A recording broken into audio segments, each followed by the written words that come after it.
Hello my dear friends, welcome to our YouTube channel. मेरा नाम है मयूरी भागवानी और आज की डेट है 5 अगस्त। 5 अगस्त के जितने भी इम्पोर्टेंट आर्टिकल्स आज के पेपर्स में थे उन सभी को हम डिस्कस करेंगे आज के डेली न्यूज़ एनालिसिस में। और आप लोग सोच रहे होंगे कि वीडियो इतना लेट कैसे हो गया, तो कुछ रीजंस हैं जिनके कारण आज मैं सुबह एडिटोरियल और न्यूज़ एनालिसिस नहीं ले पाई। कारण ये है कि मैंने पहली बार किसी मास प्रोटेस्ट में हिस्सा लिया। और ये मास प्रोटेस्ट क्यों था ये भी बता देती हूँ। मैं प्रेजेंटली रह रही हूँ इंदौर में, मध्य प्रदेश में, और मध्य प्रदेश में बहुत सारी एग्ज़ाम्स हैं, गवर्नमेंट एग्ज़ाम्स, कॉम्पिटिटिव एग्ज़ाम्स, जिनके रिजल्ट्स नहीं आ रहे। जैसे आपको मैं बताऊँ, 2019 का एमपीपीएससी है, उसका इंटरव्यू अटका हुआ है, 4 साल से इंटरव्यू नहीं हो रहा। 2020 का एमपीपीएससी मेंस का रिजल्ट नहीं आया। 2021 का एमपीपीएससी प्रीलिम्स का रिजल्ट नहीं आया। इसके अलावा और भी कई सारी भर्तियां हैं, रिक्रूटमेंट्स हैं, जिनके यहाँ पे या तो रिजल्ट नहीं आ रहे, या तो एग्ज़ाम नहीं हो रही। अल्टीमेटली जो पूरा प्रोसेस है ये स्टक है और कोई भी रिक्रूटमेंट्स हो नहीं रहे हैं।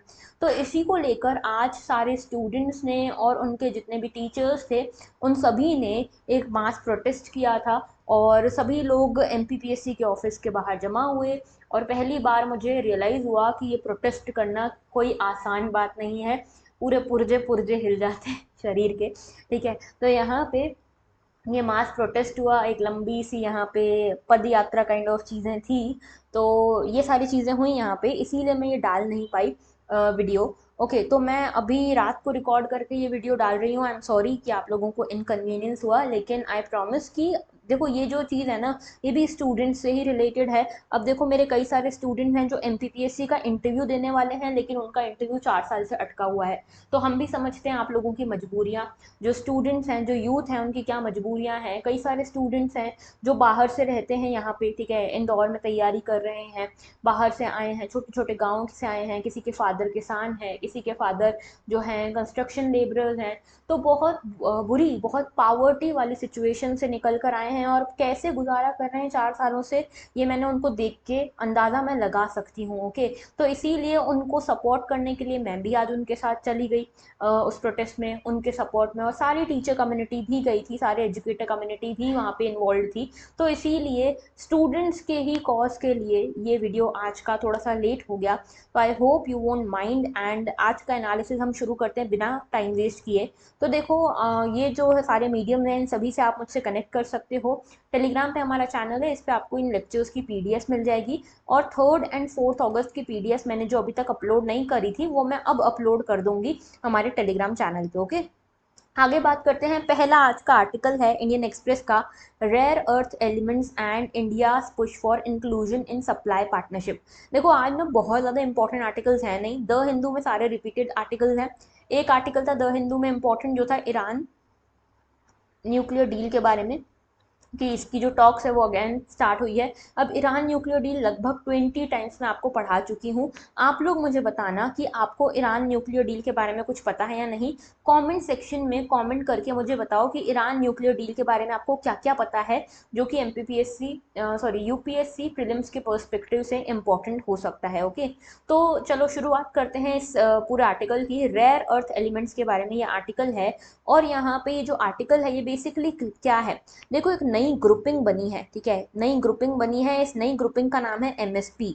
ये एमएसपी क्या है, इसका पूरा नाम है मिनरल सिक्योरिटी पार्टनरशिप। ठीक है, मिनरल सिक्योरिटी पार्टनरशिप। और ये कैसे बनी है, ये बनी है यहाँ पे लीडरशिप में यूएस की। तो यूएस की लीडरशिप में ये पूरी ऑर्गेनाइजेशन, ये पूरी ग्रुपिंग बनी है मिनरल सिक्योरिटी पार्टनरशिप। और बेसिकली हुआ क्या कि कोविड के बाद सभी कंट्रीज को रियलाइज़ हुआ कि चाइना के ऊपर अगर हम पूरी तरह से डिपेंड करेंगे इंपोर्ट के लिए, बहुत सारे जो रॉ मिनरल्स हैं, रॉ गुड्स हैं, उनके लिए, तो यहाँ पे सप्लाई चेन बहुत बुरी तरह डिस्टर्ब हो जाएगी। आप सभी को पता है कोविड जो था उसका ओरिजिन आज भी डिटेक्ट तो नहीं हुआ है, लेकिन इनिशियली यही माना जाता है कि चाइना से ही ये निकला था, वुहान में सबसे पहले हुआ था। तो इसके चक्कर में क्या हुआ, चाइना का जो भी सामान बाहर जाता था, एक्सपोर्ट करता था जो भी चाइना, वो सब कुछ रुक गया और सारी की सारी ग्लोबल सप्लाई चेन डिस्टर्ब हो गई थी। इसीलिए चाइना का एक अल्टरनेटिव ढूंढने के लिए यहाँ पे ये ग्रुपिंग बनी है जिसका नाम है एमएसपी। और ये ग्रुपिंग बेसिकली मिनरल्स के लिए बनी है। ये कौन से मिनरल्स हैं, ये रेयर अर्थ एलिमेंट्स वाले मिनरल्स हैं। ओके, और बेसिकली यूएस की ये पार्टनरशिप है, और किसके साथ, यहाँ पे टोटल 11 कंट्रीज हैं जिसमें से इंडिया अभी तो हिस्सा नहीं है, लेकिन इंडिया इसका हिस्सा बनना चाहता है। ओके, तो ये मिनरल सिक्योरिटी पार्टनरशिप क्या है, देखो यूएस है और इसके साथ 10 और कंट्रीज कौन कौन सी हैं, Australia, Canada, Finland, France, Germany, Japan, south Korea, इसके अलावा स्वीडन है, यूके है और यूरोपियन कमीशन है। ये सभी साथ में आए हैं एमएसपी बनाने के लिए। अब ये एमएसपी करेगी क्या, ये एमएसपी बेसिकली इन्वेस्टमेंट को कैटलाइज करेगी, सो दैट प्राइवेट सेक्टर और पब्लिक सेक्टर इन सभी कंट्रीज का ये सब साथ में आए, जो भी स्ट्रैटेजिक अपॉर्चुनिटीज़ हैं इन रिसोर्सेज को लेकर, रेयर अर्थ एलिमेंट्स के रिसोर्सेज को लेकर, उनको पूरा करें। ठीक है, उसमें इन्वेस्टमेंट करें और यहाँ पे R&D हो और ज़्यादा से ज़्यादा यहाँ पे प्रोडक्शन हो सके इन रेयर अर्थ एलिमेंट्स का, सो दैट चाइना पे डिपेंड ना करना पड़े इन कंट्रीज़ को। अब देखो, ये जो रेयर अर्थ एलिमेंट्स हैं ये क्रिटिकल मिनरल्स माने जाते हैं और इनको बहुत ज़्यादा इनका यूज़ है क्लीन एनर्जी के लिए, क्लीन टेक्नोलॉजीज़ के लिए। और आज की डेट में जब हम इतने सारे एग्रीमेंट्स, इतने सारे COP26 की हमने कल बात करी थी, ठीक है, COP26, COP21, कई सारे एग्रीमेंट्स हम साइन कर रहे हैं, 55 टारगेट्स हमने सेट करे हैं, हर कंट्री यहाँ पे क्लाइमेट चेंज को रोकने की कोशिश कर रही है। ऐसे में क्लीन एनर्जी की तरफ हमारा बढ़ना ज़रूरी है और क्लीन एनर्जी का एक मेजर क्रिटिकल सोर्स जो है वो ये रेयर अर्थ मिनरल्स हैं, इसीलिए इसमें अभी इतना इन्वेस्टमेंट जा रहा है। अब इसका मेन मोटिव यही रहेगा कि प्राइवेट सेक्टर को भी यहाँ पे इन्वॉल्व किया जाए, प्राइवेट सेक्टर से इन्वेस्टमेंट इन्वॉल्व की जाए और यहाँ पे एनवायरमेंट, सोशल और गवर्नेंस स्टैंडर्ड्स के हिसाब से ये रेयर अर्थ जो एलिमेंट्स हैं इन्हें प्रोड्यूस किया जाए। ओके, और ये जो नई ग्रुपिंग है ये मेजरली फोकस करने वाली सप्लाई चेन के ऊपर, तो मिनरल्स की सप्लाई चेन जो है उसके ऊपर फोकस करने वाली। और मिनरल्स कौन कौन से, कोबाल्ट हो गया, निकल हो गया, लिथियम हो गया। तो कुल मिला के आप देखोगे तो देखिए कुल मिला के 17 रेयर अर्थ मिनरल्स हैं और ये 17 के 17 रेयर अर्थ मिनरल्स जो हैं इसमें से जो कोबाल्ट, निकल, लिथियम ये बहुत ज़्यादा इंपॉर्टेंट वाले हैं। ओके, और ये ग्रुपिंग जो फोकस्ड होगी वो इसी पे होगी कि किस तरह से चाइना का एक अल्टरनेटिव खोजा जा सके और अपनी एक सप्लाई चेन बनाई जा सके जो चाइना के ऊपर डिपेंडेंट ना हो। इसके लिए इंफ्रास्ट्रक्चर डेवलप किया जाएगा, इसके लिए प्रोसेसिंग वाला जो इंफ्रास्ट्रक्चर है उसको डेवलप किया जाएगा और मेनली जो यहाँ पे माइंस हैं अफ्रीका की माइंस उनको अक्वायर किया जाएगा, सो दैट ये मिनरल्स जो हैं, ये माइंस जो हैं उनको अक्वायर किया जा सके। ओके, तो ये सब चीज़ें होने वाली है इस ग्रुपिंग में। अब आप बोलोगे कि ये रेयर अर्थ एलिमेंट्स होते क्या हैं, तो देखो हमारी जो पीरियोडिक टेबल है उसमें आप देखोगे तो 17 आपको रेयर अर्थ एलिमेंट्स मिलेंगे। 17 रेयर अर्थ एलिमेंट्स में से 15 तो लेंथेनाइड्स हैं जिनका एटॉमिक नंबर 57 से लेके 71 तक है। उसके बाद यहाँ पे स्कैंडियम है और यहाँ पे एक यट्रियम है। ठीक है, ये सब जो है ये 17 के 17 रेयर अर्थ एलिमेंट्स हैं। और याद रखना रेयर अर्थ एलिमेंट्स में भी एक तो लाइट रेयर अर्थ एलिमेंट्स होते हैं और दूसरे हेवी रेयर अर्थ एलिमेंट्स होते हैं। तो लाइट और हेवी दो कैटेगराइजेशन है और इनमें से कुछ रेयर अर्थ एलिमेंट्स इंडिया में मिलते हैं, जैसे लेंथेनम हो गया, सीरियम हो गया, नियोडियम हो गया, ओके, समैरियम हो गया। इसके अलावा जो हैवी रेयर अर्थ एलिमेंट्स हैं वो इंडिया में बिल्कुल भी नहीं मिलते, उसके लिए हम चाइना पे डिपेंड करते हैं। ओके, और आज की डेट में अगर आप देखोगे चाइना से ही लगभग 70% जो ग्लोबल प्रोडक्शन हो रहा है वो सिर्फ चाइना में ही हो रहा है, अकेले चाइना में। ओके, तो जो सप्लाईज आ रहे हैं चाइना से वो हमेशा से मेजरली जो पूरे वर्ल्ड में आपको दिखेगा मिनरल्स जो है, रेयर अर्थ एलिमेंट्स जो हैं ये मेजरली चाइना से सप्लाई होते हैं। लेकिन चाइना से यहाँ पे बहुत सारी कंट्रीज हैं जो नहीं चाहती चाइना से सप्लाई का यहाँ पे होना। क्यों? क्योंकि देखो एक तो चाइना अपनी जो सप्लाई है उसको बढ़ाता कम करता रहता है, उसके बाद चाइना अपनी जो यहाँ पे पॉलिसीज है उसको भी बदलता रहता है। तो इस चक्कर में क्या होता है ना कि यहाँ पे जो चाइना के ऊपर जो कंट्रीज डिपेंड करती हैं उनको अच्छा नहीं लगता, उनकी यहाँ पे पॉलिसीज गड़बड़ा जाती हैं। तो अच्छा, अब ये मिनरल्स इंपॉर्टेंट क्यों हैं ये भी बात कर लेते हैं। पहले तो देखो कोबाल्ट, निकल, लिथियम जो है ये इलेक्ट्रिक व्हीकल्स की जो बैटरीज बनती हैं उसको बनाने के लिए बड़े इंपॉर्टेंट है। इसमें आप देखोगे लगभग 200 कंज्यूमर प्रोडक्ट्स जो हैं वो इन्हीं रेयर अर्थ एलिमेंट से बनते हैं, जैसे हार्ड ड्राइव हो गई, इलेक्ट्रिक हाइब्रिड व्हीकल्स हो गई, मोबाइल फोन हो गए, सेमीकंडक्टर हो गए, फ्लैट स्क्रीन टीवीज हो गई, यहाँ पे इलेक्ट्रॉनिक्स हो गए, इन सभी में ये रेयर अर्थ एलिमेंट्स काम आते हैं। और इंडिया के लिए तो एक बड़ी बात ये इसीलिए भी है क्योंकि इंडिया कंटिन्यूसली एफर्ट्स कर रहा है इलेक्ट्रिक व्हीकल्स की तरफ शिफ्ट करवाने के लिए अपने लोगों को। ठीक है, अभी कुछ दिनों पहले हमने हाइब्रिड इलेक्ट्रिक व्हीकल के बारे में भी पढ़ा था। तो इंडिया की पॉलिसी ये है कि हमको बहुत जल्दी, बहुत तेज़ी से ट्रांजिशन करना है फ्यूल बेस्ड जो व्हीकल हैं उनसे इलेक्ट्रिक व्हीकल्स और हाइब्रिड इलेक्ट्रिक व्हीकल्स पे। ओके। तो यहाँ पे इसके लिए हमको लिथियम टेक्नोलॉजी की ज़रूरत पड़ेगी, और इस लिथियम टेक्नोलॉजी के लिए आज भी हम यहाँ पे डिपेंड करते हैं चाइना पे। ओके। और अगर हमारी ये डिपेंडेंस खत्म नहीं हुई तो फिर बात वही हो जाएगी, जैसे फॉसिल फ्यूल के लिए हम दूसरे देशों पर डिपेंड करते हैं, वैसे ही फिर ये रेयर अर्थ एलिमेंट्स के लिए हम दूसरे देशों पर डिपेंड करेंगे। इसीलिए इंडिया चाहता है कि हमें भी इस ग्रुपिंग में शामिल कर लिया जाए। ओके। अब देखो इंडिया का मेजर कंसर्न क्या है कि इंडिया जो है अभी तक यहाँ पे ये जो मिनरल्स हैं उनको प्रॉपरली एक्सप्लोर वगैरह कर नहीं पाया है। तो अभी तक हम चाइना पे ही डिपेंडेंट हैं, और हम यहाँ पे अपना एनर्जी ट्रांजिशन करना तो चाहते हैं लेकिन डिपेंडेंसी अभी भी हमारी है। इसीलिए इंडिया चाहता है कि इंडिया को भी एमएसपी में शामिल कर लिया जाए, और इंडिया इसके लिए रूट बनाने की कोशिश कर रहा है। लेकिन देखो कुछ एक्सपर्ट्स का कहना है कि शायद इंडिया इसमें शामिल नहीं हो पाएगा। क्यों शामिल नहीं हो पाएगा? क्योंकि इंडिया के पास यहाँ पे कॉन्ट्रीब्यूट करने के लिए कुछ नहीं है। इंडिया के पास न रिजर्व हैं, ठीक है, ना रिजर्व्स हैं यहाँ पे, जैसे कि यहाँ पे ऑस्ट्रेलिया और कनाडा के पास रिजर्व्स हैं, वैसे रिजर्व्स इंडिया के पास है नहीं।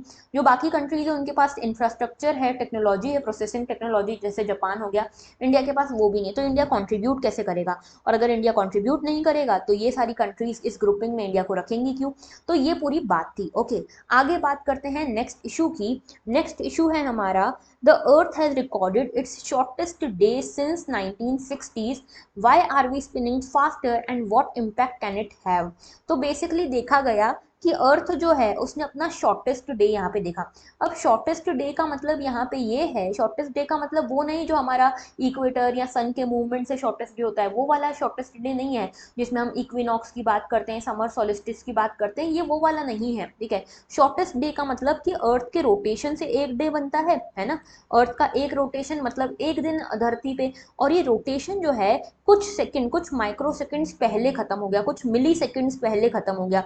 तो रोटेशन की जो स्पीड थी अर्थ की बढ़ गई, और इसके कारण एक दिन जो यूजुअली 24 आवर्स में कंप्लीट होता है वो लगभग 1.59 मिली सेकंड्स, लगभग 2 मिली सेकंड्स पहले ही ये रोटेशन खत्म हो गई। तो अर्थ ने यहाँ पे एक रोटेशन बहुत ही तेजी से कर ली, और 1960s के बाद ये आज तक का सबसे शॉर्टेस्ट डे इस फॉर्म में था कि अर्थ ने अपनी रोटेशन सबसे तेजी से कंप्लीट कर ली एक दिन की। ठीक है, तो यहाँ पे देखो, अच्छा एक चीज आई एक्सपेक्ट कि आप सभी को पता होगा कि डे हमारे देश में, हमारे देश नहीं, हमारी जो दुनिया है, अर्थ जो है, इसमें डे कैसे बदलता है? अर्थ जो है अपनी एक्सिस पे रोटेट भी करती है और एक ऑर्बिट में रिवॉल्व भी करती है। तो जब अर्थ अपने ही एक्सिस पे एक पूरा रोटेशन कर लेती है तो उसको एक दिन माना जाता है। अब जो जब ये रोटेशन बहुत तेजी से हो गया, मतलब जितना यूजुअल टाइम लगता है उससे कम टाइम लगा, यानी कि डे जो हो गया वो क्या हो गया? कम हो गया, शॉर्ट हो गया। ओके, शॉर्ट डे हो गया, यानी कि कम टाइम में एक रोटेशन हो गया, यानी कि एक डे थोड़ा कम हो गया टाइम में। तो यही चीज यहाँ पे शॉर्टेस्ट डे की बात यही है। ठीक है, तो अभी जो फास्ट स्पिनिंग अर्थ है ये पहली बार नहीं हुआ है, इसके पहले भी हो चुका है। ठीक है, इनफैक्ट आप देखोगे जैसे जैसे टाइम गुजर रहा है, अगर आप लॉन्गर टर्म में देखोगे तो लॉन्गर टर्म में जैसे जैसे टाइम गुजर रहा है वैसे वैसे अर्थ की जो स्पिनिंग है वो यहाँ पे स्लो डाउन होती जा रही है, अर्थ की स्पिनिंग स्लो डाउन होती जा रही है। अब इसका क्या कारण है ये भी देखेंगे, लेकिन लॉन्गर टर्म में ये देख रहे हैं ना, रीसेंट टाइम्स में क्या हो रहा है, रीसेंट टाइम्स में जो अर्थ का रोटेशन है वो फास्टर होता जा रहा है, और अगर अर्थ का रोटेशन फास्टर होगा यानी कि डे जो होगा वो शॉर्टर होगा। ठीक है, आसान सी बात है, अगर यहाँ पे अर्थ जल्दी रोटेट करता है तो डे जो है शॉर्टर हो जाएगा, और अगर वहीं अर्थ धीरे रोटेट करेगा तो डे जो है वो लॉन्गर हो जाएगा। तो लॉन्ग टर्म में अगर आप देखोगे, एक लंबे समय पे देखोगे, तो ओवरऑल अर्थ की जो स्पीड है स्पिनिंग की, रोटेशन की, वो कम हुई है। लेकिन अभी कुछ सालों से देखने को मिल रहा है, रिसेंट ईयर्स में, कि अर्थ की स्पीड थोड़ी सी तेज हुई है, जिसके कारण डेज जो है थोड़े थोड़े छोटे होते जा रहे हैं। अब देखो मिली सेकेंड्स का फर्क पड़ रहा है, लेकिन ये मिली सेकेंड्स भी बहुत बड़े होते हैं अगर आप एक्सपेरिमेंटल बेसिस पे देखोगे तो। अच्छा, अर्थ का रोटेशन जो है वो किसके थ्रू यहाँ पे मेजर होता है? तो यहाँ पे प्रॉपर प्रिसीशन एटॉमिक क्लॉक्स लगी होती हैं। ठीक है, प्रिसाइज एटॉमिक क्लॉक्स होती हैं, इसके थ्रू हम यहाँ पे मेजर करते हैं अर्थ के रोटेशन को। अब हर सेंचुरी में अर्थ जो है कुछ कुछ फ्यू मिली सेकेंड से डे को लॉन्गर करता जा रहा है, यानी कि अर्थ जो है अपनी स्पिनिंग के लिए, रोटेशन के लिए कुछ कुछ मिली सेकेंड्स एक्स्ट्रा लिए जा रहा है हर सेंचुरी में। ठीक है, और इसीलिए आज का टाइम जो है वो 24 आवर्स का हो गया, एक दिन का। लगभग आप देखोगे 1.4 बिलियन ईयर्स अगो उस टाइम पे एक दिन जो था वो लगभग 19 आवर्स से भी छोटा हुआ करता था, यानी कि अर्थ की स्पीड रोटेशन की इतनी तेज हुआ करती थी। अभी क्यों इतना स्लो हो गया है, इतने लंबे टाइम से इतना स्लो स्लो क्यों हो गया है, मतलब इतना एक 1.4 बिलियन ईयर्स में अब इसकी स्पीड ऐसी हो गई कि 24 आवर्स में एक रोटेशन कंप्लीट होता है, पहले 19 घंटे में ही हो जाता था। तो 24 आवर्स तक जो स्लो डाउन हुई है स्पीड क्यों हुई है, तो इसका रीजन माना जाता है ग्रेविटेशनल पुल ऑफ मून को।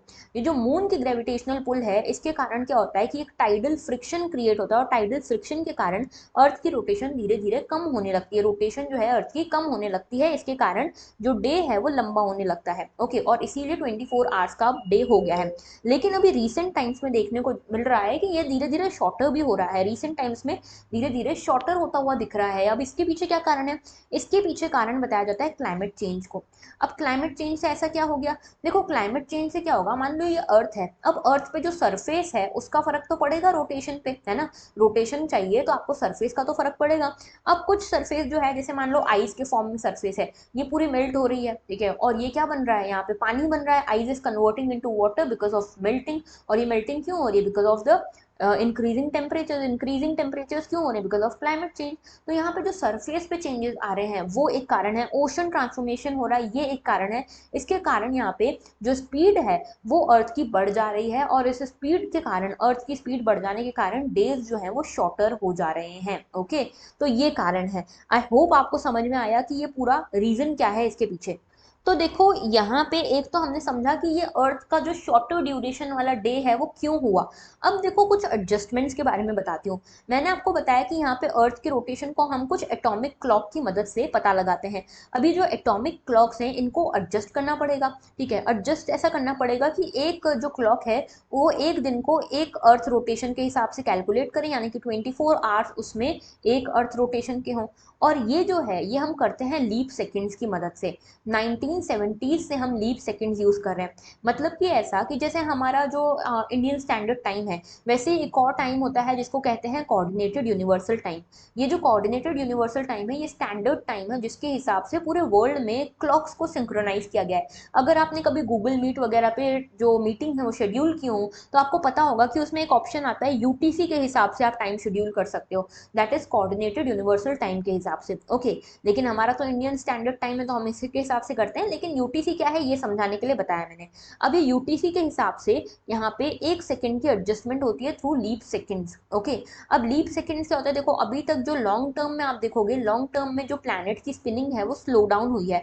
तो अभी तक लगभग 27 लीप सेकंड्स हमने ऐड किए हैं यहाँ पे यूटीसी में, यानी कि कुछ सेकंड हमने हर साल हम थोड़े थोड़े टाइम में क्लॉक में ऐड करते हैं, सो दैट ये जो अर्थ का रोटेशन है वो लगभग 24 आवर्स तक हम इक्वेट कर सकें।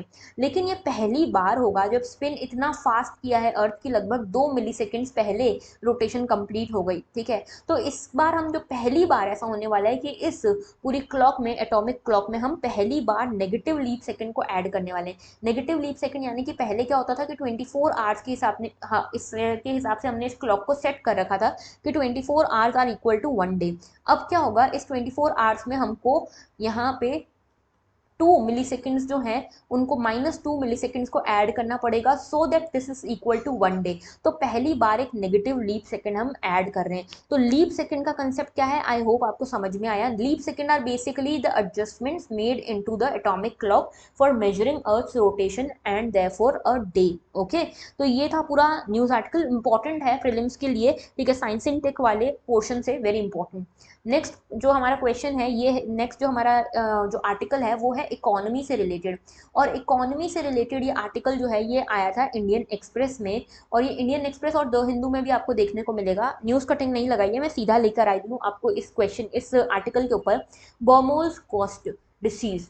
तो बेसिकली देखो ये बॉमोल्स कॉस्ट डिसीज क्या है, सीधा क्वेश्चन पूछा जा सकता है, ये बॉमोल्स कॉस्ट डिसीज का संबंध किससे है, what is this Baumol's cost disease recently seen in news. Okay, तो देखो यूजुअली क्या होता है इकोनॉमिक्स में, क्या होता है जब वेजेस, जब यहाँ पे देखो जब ज्यादा प्रोडक्टिविटी होती है तभी वेजेस राइज होते हैं, है ना। जब मान लो किसी की प्रोडक्टिविटी बहुत ज्यादा है तो उसके वेजेस भी राइज होंगे। लेकिन बॉमोल्स कॉस्ट डिसीज एक एक्सेप्शन है। इसमें क्या होता है, वेजेस इंक्रीज होते हैं लेबरर्स के, लेकिन उनकी प्रोडक्टिविटी इंक्रीज नहीं हुई है, उनकी स्किल लेवल इंक्रीज नहीं हुआ है, लेकिन फिर भी वेजेस इंक्रीज हो रहे हैं, ठीक है। और ये क्यों होता है कि जब जब आप मान लो मार्केट में बहुत सारी इंडस्ट्रीज हैं, ठीक है, इन इंडस्ट्रीज को ज़रूरत है लेबरर्स की। अब लेबरर्स जो हैं ये अपना स्किल सेट डेवलप करके नहीं आए हैं, लेकिन फिर भी इनके पास ऑप्शन है कि इंडस्ट्री 1 को भी ज़रूरत है, इंडस्ट्री 2 को भी ज़रूरत है, इंडस्ट्री 3 को भी ज़रूरत है, तो ये लेबरर्स कहाँ जाएंगे, जहाँ पे भी सबसे ज़्यादा पैसा मिलेगा। तो कॉम्पिटिशन जो है इंडस्ट्रीज के बीच में बहुत बढ़ गया है और लेबर की सप्लाई जो है बहुत कम हो जाती है जब, तब यहाँ पे ये लेबरर्स के पास ऑप्शन रहता है कि जो सबसे ज़्यादा पैसा ऑफर करे वहाँ चले जाओ। तो इस कंपटीशन के चक्कर में इनको वेजेस बढ़ाने पड़ते हैं। यानी कि इसका मतलब ये कि स्किल सेट बढ़ा नहीं, लेकिन फिर भी स्किल सेट ना बढ़ने के बाद भी वेजेस बढ़ गए। ओके, तो यहाँ पे देखो जो प्रोडक्टिविटी है एम्प्लॉयज़ की वो यहाँ पे राइज नहीं हुई है, लेकिन फिर भी एम्प्लॉयर्स के पास कोई चॉइस नहीं है। एम्प्लॉयर्स को यहाँ पे लेबरर्स की ज़रूरत है और लेबरर्स की जो सप्लाई है वो लिमिटेड है, इसीलिए लेबरर्स को यहाँ पे ज़्यादा पैसे पे करने पड़ रहे हैं इंडस्ट्रीज़ को। ठीक है, इंडस्ट्रीज़ को यहाँ पे ज़्यादा पैसे देने पड़ रहे हैं लेबरर्स को। और वो क्यों, क्योंकि यहाँ पे कंपटीशन बहुत है, ज़रूरत बहुत ज़्यादा है लेबरर्स की, लेकिन सप्लाई उतना नहीं है। ठीक है, तो ये इसीलिए ये जो लेबरर हैं ये इनको कई बार माना जाता है नॉन स्पेसिफिक रिसोर्स, ठीक है, जिनको अलग अलग इंडस्ट्रीज में यूज किया जा सकता है, किसी एक इंडस्ट्री तक सीमित नहीं होते हैं। जैसे आप देखोगे कुछ होते हैं कंस्ट्रक्शन लेबरर्स, इनसे आप जो माल वगैरह ढोने का काम भी करवा सकते हो। ये अलग अलग लेबरर्स जो हैं अलग अलग चीज़ों में काम कर सकते हैं। तो बेसिकली एक पर्टिकुलर इंडस्ट्री से स्पेसिफिक ये लेबरर्स नहीं होते हैं। इसीलिए जब लेबरर्स की कमी हो जाती है, जैसे हमारे में कोविड के टाइम पे क्या हुआ, सारे लेबरर्स अपने नेटिव प्लेसेस की तरफ जाने लगे, अपने गांव जाने लगे, और उसके बाद लेबरर्स की बहुत कमी हो गई, सप्लाई बहुत कम हो गया। उस टाइम पे लेबरर्स को जो वेजेस मिल रहे थे बहुत हाई थे। ऐसा नहीं था कि लेबरर्स बहुत स्किल्ड हैं, लेकिन इनकी कमी हो गई और इंडस्ट्रीज के बीच में कंपटीशन बढ़ गया था, इसीलिए इनको वेजेस हाई मिलने लगे। ठीक है, तो एक ऐसा टाइम जहाँ पे वेजेस जो है वो बढ़ने लगे लेबरर्स के, लेकिन स्किल सेट नहीं बढ़ रहा है, इसको बोलेंगे बॉमर्स कॉस्ट डिसीज। ओके, तो यहाँ पे ये क्वेश्चन आपसे पूछ सकते हैं कि इकोनॉमी में जो बॉमर्स कॉस्ट डिसीज है इसका क्या मतलब होता है। नेक्स्ट आर्टिकल जो है that is about national virtual library of India. ये भी आर्टिकल हमारा जो है ये पीआईबी का आर्टिकल है जो मैंने आपके लिए रखा है आज। National virtual library of India क्या है, देखो नेशनल मिशन ऑन लाइब्रेरीज आया था बीच में, ठीक है, ये नेशनल मिशन ऑन लाइब्रेरीज आया था कब, 2012 में। नेशनल मिशन ऑन लाइब्रेरीज के अंदर कुछ सब स्कीम्स आई थी, जो जिसमें से एक थी नेशनल वर्चुअल लाइब्रेरी, और इसे यहाँ पे 2019 में लॉन्च किया गया था। अब इसी में एक पोर्टल लॉन्च किया गया जिसका नाम है Indian cultural portal. Okay, Indian cultural portal. अब देखो इसमें क्या हो रहा है, इस इंडियन कल्चरल पोर्टल में कुछ टेंजिबल और इनटेंजिबल कल्चरल हेरिटेज को शोकेस किया गया है इंडिया के। ओके, और इसको बनाया किसने, मिनिस्ट्री ऑफ कल्चर ने। गवर्नमेंट ऑफ इंडिया की जो मिनिस्ट्री ऑफ कल्चर है उसने इस इंडियन कल्चर पोर्टल को बनाया under national virtual library of India, under national mission on libraries. ठीक है, तो इसका मेन मोटिव क्या रहेगा, इसका मेन मोटिव ये है कि जितने भी डिजिटल असेट्स हैं, इन डिजिटल असेट्स, डिजिटल इंफॉर्मेशन को स्टैंडर्डाइज करना, कलेक्ट करना और एक साथ एक जगह पे यहाँ पे लोकेट करना, एक्यूमुलेट करना, सो दैट इसको सर्चेबल फॉर्म में लाया जा सके। अगर कोई भी इंडिया का सिटीजन या बाहर का भी इंडिया के किसी कल्चर के बारे में, टेंजिबल या इनटेंजिबल कल्चर के बारे में जानना चाहता है, तो उसको डिजिटल असेट में बना के एक सर्चेबल फॉर्म में इस पोर्टल पे रखा गया है, सो दैट यहाँ पे इजीली इसको सर्च किया जा सके।